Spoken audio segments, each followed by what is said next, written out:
All right, guys, we are talking about fantasy football wide receiver rookies here. The full breakdown here from Malik Nabers to Marvin Harrison to Xavier Worthy. We're going to talk about who are the big guys coming into this draft and some fantasy football impact. Welcome to the show, Jim. Excited to dive in, man. Yeah, absolutely, man. Hey, we're only like 2 weeks away from the draft right now, so I'm just thrilled to death right now that this is happening. It's coming I up soon. I can't believe we're there. Like this, it's crazy. We are absolutely there. And man, these wide receivers this year, they're going to have an immense impact and they're going to be immediate fantasy contributors. And this is what I keep telling people for fantasy football 2024. I think there's going to be a ton of depth at wide receiver. And although it seems tempting to go wide receiver early, you're going to have your usual suspects, your Devontae Adams, your Tyreek Hills, your Jeffersons, your Chases. But man, oh man, are these guys talented. And we're going to dive into who they are, potential landing spots, and everything you need to know for wide receivers. Jim, are you excited about the wide receiver class, man? I sure am. And I'll tell you what, we're also just talking about players that we expect to go in the first round of the NFL draft, 2 weeks from tonight. So there are still a lot more wide receivers we need to talk about that are going to go second and third round that I think are real important. But we're talking about the big dogs right now. These are the guys which are going to get playing time. They've got the draft capital. They're going to be great for fantasy. So, all right, guys, we are in the off season, but there's no off season for fantasy. So smash that thumbs up. It really helps the channel get that message out. Smash it, tap it, lion mentality. Give it a lion paw. Are they paws for lions or are they claws? I guess it's a paw, right? well, they have both. It sounds soft. They have both paws and claws. So, But when I think of a paw, I think of like a little puppy, but a lion has a paw too. But either way, it sounds like a soft word, like, oh, my little paw. But anyway, smash the thumbs up with your paw, lion's paw with the claws. And and drop a comment below. Let us know what you guys think of the wide receivers. Are you guys going to invest in them? Let us know what you guys think. And secure your ticket to the Fantasy Sports Summit. We got Pat Fryermuth, we got Rashid Shaheed, we got Kyron Williams, Trey Benson, and more coming to the Fantasy Sports Summit, the first ever and only virtual summit. Jim, we are like trailblazing fantasy football. There is summits. Somebody messaged on YouTube yesterday. They're like, man, there's so many other summits virtually for other niches, right? Niches, but nothing in fantasy football. So we're paving the way, man. This is going to be really exciting, dude. Really exciting. Yeah, absolutely. Yes, definitely. So get your 16 rounds. You can pre-order that now and the summit. I've linked it below. You can combo the both. Amazing stuff, guys. All right, so let's dive into this, Jim. Let's go into the first guy here. Oh, yes, he is magical. He is magical. I need new sound effects, but he is magical. The guy we're talking about is Marvin Harrison. Man, oh, man. Jim, this guy is exciting. 6'3", 200 plus pounds, speed, explosiveness. He is the guy, polished route runner. He is the prototypical guy, wide receiver. He is like built to be a wide receiver. This guy's absolutely amazing. He does it all. He is probably the most polished player coming out of this NFL draft at the wide receiver position. Marvin Harrison, what are your thoughts on him? Are you excited for him? And let's talk landing spots, really. Yeah, absolutely. This guy is the real deal. He has got the pedigree. Marvin Harrison Sr. is an NFL Hall of Famer. Played for the Pittsburgh Steelers for like 8 seasons, went to the Pro Bowl a whole bunch. And now this is his son who just tracks to be an elite level talent who's going to go top 5. He's going top 5 in the NFL draft. And wherever he goes, he is going to be the wide receiver 1. So no doubt about it at all. You can count on this guy to be a 1 for your fantasy team in 2024. Oh, yeah. Marvin Harrison Jr., probably the first wide receiver off the board. And looking at the draft order, you have the Bears. They're going to go quarterback. You got the Commanders. They're probably going to go quarterback. Patriots are going quarterback. Arizona's sitting there at 4 at the time of this recording, but there's talk of a possible trade. From what I understand, if the Cardinals want to get out of this position, I heard that they want a lot. I think they want like 2 or 3 second round picks or something like crazy like that. Like they want a lot if they're going to give up that 4th spot, man. Yeah, I heard it was 3 first round picks, but yeah, it's going to be expensive to move up. And there are teams that want to move up to grab a quarterback. So you got, Denver, you got Minnesota, you got Las Vegas. There are teams that do need quarterbacks. And while that could happen, I think the price is too high, and I think they're going to stay where they're at. I mean, one of the things about this draft is the first 3 picks are so obviously going to be quarterbacks, and the next 3 picks seem to be very obviously wide receivers, because you've got Arizona, you've got the Chargers, who got rid of all their receivers, and then you got the Giants, who don't have anybody. All 3 of those teams need elite receivers. We've got 3 elite receivers in this draft class. I don't know why you would trade out of that with the chance of getting, a second tier wide receiver as opposed to an elite tier guy like these guys.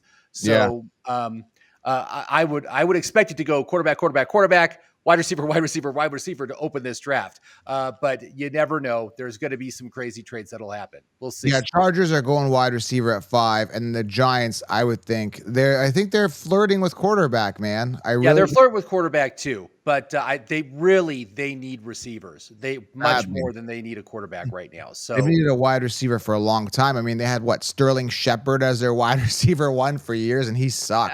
It's just a bunch of D-list receivers on that team. There's just nobody that's good or exciting at all, and it's been that way for years. They haven't had a wide receiver 1 since OBJ left. I mean, that's how long it's been. Long time. I remember the Victor Cruz days. He was really good back in the day as well. Yeah, he was good too. Yeah, and it has been this team has fallen from grace. So hopefully they can get back up on the horse. But they need a receiver. They absolutely need a receiver. So Marvin Harrison, top prospect. The guy that comes in second, or could be first, is Malik Nabers, 6 foot 200, a little bit shorter, still a deep threat, ultra explosive, quick route runner.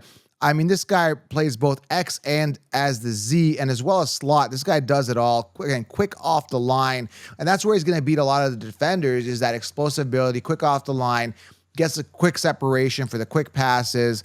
I'm seeing some comparisons to Deebo Samuel. I'm hearing a lot of stuff that this guy's kind of a diva as well. He loves his attention. So I don't know, man. Is the team going to want to put up with that personality? That's what I'm hearing as well. I'm hearing a bunch of stuff, but you never know what's true, what's not. Some people scouts sleep on these guys. You never really trust, what people say. I got to see what he does on the field, how he plays, how it's going to translate to fantasy football. But Malik Nabers definitely coming off, I believe, as a top 5 pick. Tons of upside, tons of great talent. What are your thoughts on Malik? Can't guard Malik. Absolutely insane stats at LSU, man. 89 receptions, 1,569 yards, 14 touchdowns. This guy is a dominator at every level. And I don't care if they're a diva, if they can put their money where their mouth is. I mean, this guy seems like a guy that can absolutely do that. Again, he's a big guy. And actually on the combine rank, he ranks ahead of Marvin Harrison Jr. They ranked him 1st overall. They ranked Marvin Harrison 4th overall. So this guy has the chops. He has the talent. And yes, I have heard that he is potentially the one that could go off first for wide receivers in the NFL draft. And wherever he goes, I'm following. I want a piece of this guy. I want to, again, with him going and playing with Justin Herbert, how excited would you be for that? I would be thrilled to death if they did that. Yeah, that would be huge. So, I mean, the Chargers could have Malik Harrison, or the next guy here, which we'll talk about. Let's get right to it, is Odunze. Another guy, great talent, polished route runner, yards after catcher, insane. 1,500 plus yards last year, 13 touchdowns, 6'3", 212. I mean, this guy's got all the skills as well. So, any one of these guys, but of course, out of all these 3 guys, I think the best landing spot would be 100% with Justin Herbert, and that inflates Justin Herbert's value, who I think is being slept on for fantasy this year, a little bit at the quarterback position. But last year, I mean, I don't know, man. Keenan Allen, a little bit old, and then you had the other guy, my guy, Quentin Johnson, who did nothing. And people keep harping on me about that pick, but it's like, dude, Allen, I told you would get hurt. He did near the end of the season. Mike Williams would get hurt. I called that. But it's just, he never got going, 1st round pick. And Quentin Johnson never got going. crazy, man, just crazy. So anyone He comes just doesn't have in, a yeah, good relationship with Herbert. You could just see there's no chemistry with those two guys. no, none, none. Yeah, yeah, and so again, whoever the Chargers draft is going to be the number one receiver on that team, Yeah. and so that's why if whether it's Malik or if it's Marvin Harrison, Malik or Rome, it's great. It's just they are going to be just fine, and they will be the wide receiver one, no question, no doubt. So Yeah, I mean, it totally changes the landscape on when you look at this name now, Rome or Malik, and you look at these names, they don't really have as much meaning until you tie them to a quarterback, until they sit in the depth chart. Who are they lining up with? Who else is on the team? What happens? That's when, the tire meets the road, right? That's when the rubber meets the road. So thoughts on Rome? Do you like him better than Malik, or he's probably, in your opinion, he's top three for sure, I would think, on yeah, paper, right? yeah, he's going to be top three, and he's probably going to go in the top 10 picks. So again, massive draft capital for this guy. If I was to knock anything about him, he did go a full 4 seasons in college, so he didn't declare till after his senior year. That's a little bit more concerning, but these guys are all super young. I mean, when we were talking about the quarterbacks yesterday, some of these quarterbacks are 24 years old that are coming into the NFL. That's really old, but these guys are all 20 or 21 years old. They're all young. There's room for them to further develop. And Rome had a fantastic senior season, 1,640 yards, 13 touchdowns. The guy's 6'3", 212 pounds. And he is, what was his ranking? They actually, the combine wide receiver rank, he's second. So he's also ahead of Marvin Harrison Jr. as far as the combine's concerned.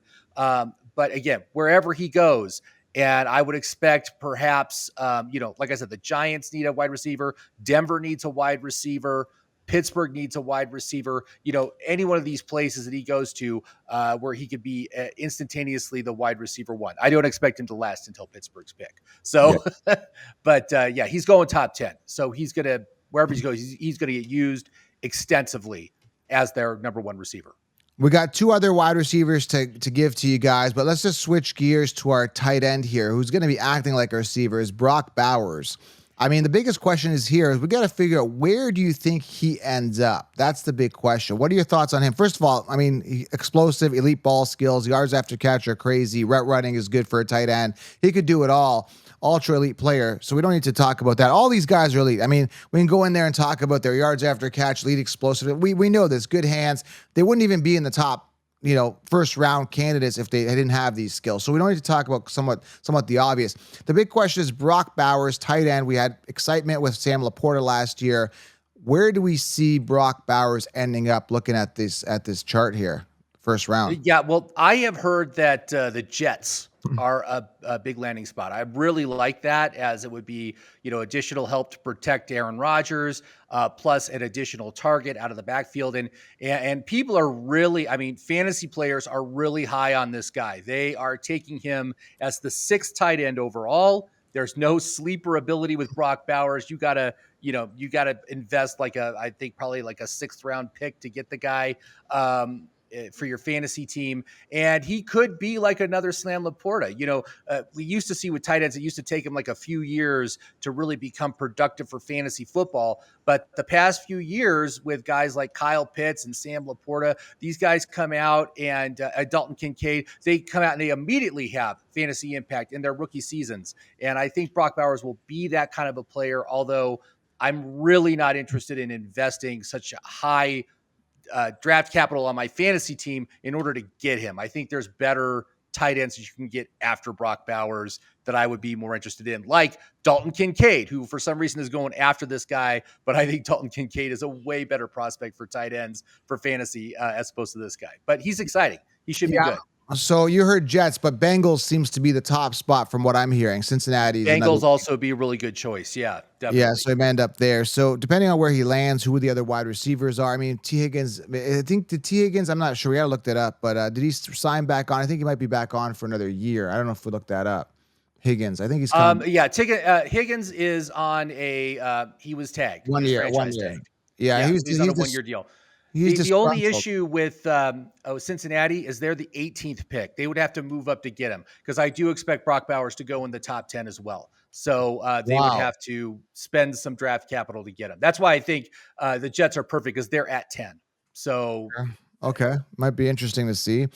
Brock Bowers. Either way, this is exciting for fantasy for sure. And Aaron Rodgers likes his tight ends too. I mean, he'll end up using them, especially in the red zone. So it'll be good. All right, two more wide receivers here. Again, smash thumbs up, guys. Tap it, smash it. Everything, whatever it takes, hit the thumbs up. Drop a comment. Do you like these guys? What are your thoughts? Are you drafting them? Are you investing in these guys? Are you going to wait till their ADP, fizzles out? Are you comfortable with making them a wide receiver one for your team, or at least a wide receiver two, I would think, for your fantasy team? Going to be exciting stuff, man. So make sure you guys smash thumbs up and subscribe.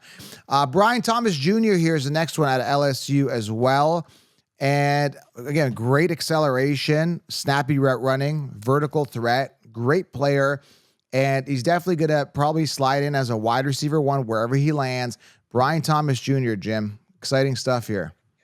Yeah, I'm not so sure he's going to go in as the wide receiver one. To me, he seems like a field stretching outside runner. His yards per catch were pretty outrageous, 17 yards per catch on average at LSU last year.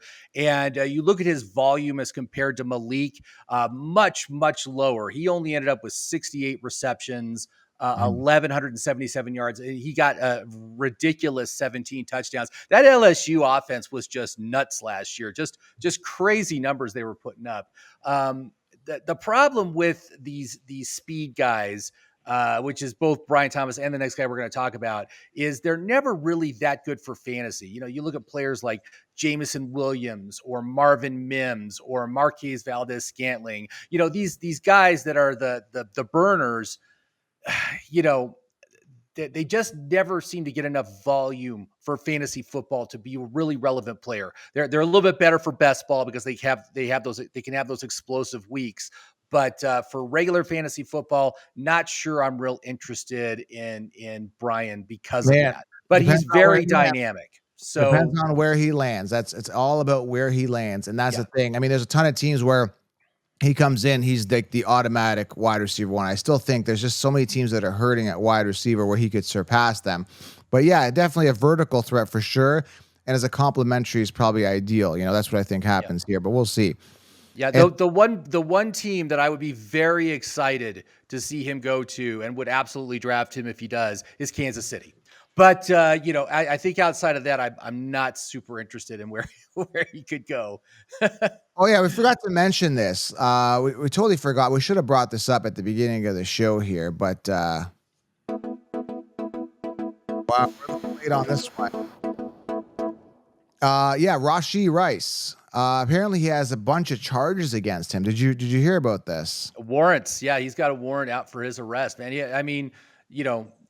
He's got like 8 charges against him, causing a 6-car pileup. This was I believe in Dallas where this happened, and leaving the scene of an accident. It's just a very bad situation, and the risk of him getting suspended for an extended period of time, half a season to a full season, I think are extraordinarily high right now. So going back to Kansas City, they are in need of a wide receiver, and it doesn't look like Rashee Rice is going to be the guy this year. So I'm completely avoiding Rashee Rice in drafts. Plus, he's still going in the 3rd round. It's nuts. I don't understand why he's still going so high. He's still going ahead of Travis Kelce. That doesn't make any sense. But I don't see. Anyway, I don't know the law to this extent. I know that if you do something severe, you're going to the slammer. But like 6 counts of collision involving bodily harm. There's 8 charges. 1 count of collision involving serious bodily harm. 1 count of aggravated assault. There's 6 charges. I would assume if you're being charged with one thing, there's jail time. But there's 8. This would be serious jail time. I would think if you and I went ahead and did this, wouldn't we be in jail right now? I would think. Not necessarily, but yeah, I mean, there could be jail time involved here. I would expect he's probably going to get probation, and he's probably going to get his license suspended, and he's going to not be able to drive anymore. Because nobody died, I think that he's going to avoid jail time. But still, we're talking about that's different from actually the NFL and their disciplinary policy and what they're going to do. Because I think initially they were just going to be, it'll be a slap on the wrist, 1 to 3 games, it's fine. But now I think the risk of a longer term suspension are very, very high right now. So Yeah, I'm staying away from that drama. I'm not yeah, drafting Rashee Rice. All right, last guy here, Xavier Worthy, the guy that broke the record here for the 40-yard dash. Xavier Worthy. I mean, yeah. this guy's just a lanky, skinny frame guy, man. I mean, a good route runner, got the speed, obviously. I heard he's got some careless drops in the past. Like so I think people are just going to draft him based on the hype, the name. He's made a name for himself now, and he's going to be a flashy speedster, right? That's pretty much all they're going to get out of him. Absolutely. Whereas Brian Thomas is also a speedster, but he is much more dynamic a player. This guy, I think, is kind of a one-trick pony. You run him straight down the field as fast as he can, and you chuck the ball deep to him. That's where he's going to make his money. I mean, a 4.21 40-yard dash, NFL record for I don't know if it's a NFL record overall or an NFL record for just wide receivers. Regardless, very Overall. impressive. This is a fast guy, and the NFL loves fast guys. They always overdraft these players, and that's why I expect him. He's going to get taken in the first round. And really, the only way I'd be interested in taking a chance on this guy in fantasy is if he goes to Kansas City, and that could very well be a possibility. Right at the end of the first round, he could be sitting there, and Kansas City takes him with their number 1 pick. But outside of that, really not interested. He's not going to get the volume that you need to be productive and consistent enough for fantasy football. But he's an exciting player. He's going to be on the highlight reel a lot this next season. I predict you'll get those big 80-yard touchdown bombs. So Let's do a quick recap here, though. So John Ross ran a 4.22, Worthy 4.21. So it is the record for fastest time. Chris Johnson 4.24, and then it goes up from there. Dree Archer 4.26, Jerome Mathis 4.26, and it goes up and up from there, right? This is like the fastest. Right. John Ross is a perfect example. Remember that guy? He was on Cincinnati, and he was hyped for years. He was overdrafted for years in fantasy football because we're like, oh, he's so fast, and he's just going to blow past people, and he's going to score all these touchdowns. And he never got enough volume to be fantasy relevant, not even close. And he got injured all the time, too. And this guy, certainly with his size, that's a possibility as well. But regardless, don't fall into that trap. I would just stay away from this guy, even if he's got that first round draft capital. He's not going to be good for fantasy football. So yeah, I mean, even if he ends up on the Chiefs, for example, which they would be a good fit, but we saw MVS and other guys as speedsters just didn't do anything there. So right. So it's gonna be interesting. So Harrison, Malik, Rome, Brock, Brian Thomas, and Worthy, man. Those are some top guys, and there would be other good receivers depending on landing spots, but we wanted to cover and give you guys an overview on all the top guys. Jim, I'm excited. Are we really 2 weeks away? Is this it? We're here? I know, man. 2 weeks from today, I believe, is when it's happening. So yeah, we're gonna do a live. I gotta get that marketing work, flyer done for that. Just on us doing a live here for the draft first round. Probably do the first 14 picks live with everybody. Yeah, I think I think the first 14, 15 picks are going to be very, very fantasy relevant. A lot of fantasy relevant players are going to go. I'm going to say maybe 10 quarterbacks, wide receivers, and tight ends are going to go in the first 15 picks. But after that, it's going to be a lot of offensive tackles and linebackers and pass rushers, with maybe a few more offensive players sprinkled in over the next 18 picks. So yeah. I think getting the first 15 is going to be key because it's going to be a lot of fantasy relevance in those first 15 picks. So absolutely. All right, guys, smash thumbs up, get 16 rounds and the summit ticket below. And we will talk soon. Some wide receivers for you. Wide receiver rankings 2024 discussion, early talk. We'll talk soon, guys. We're out. Have a good day, Jim. Yeah, you too, counselor. Thanks, everybody.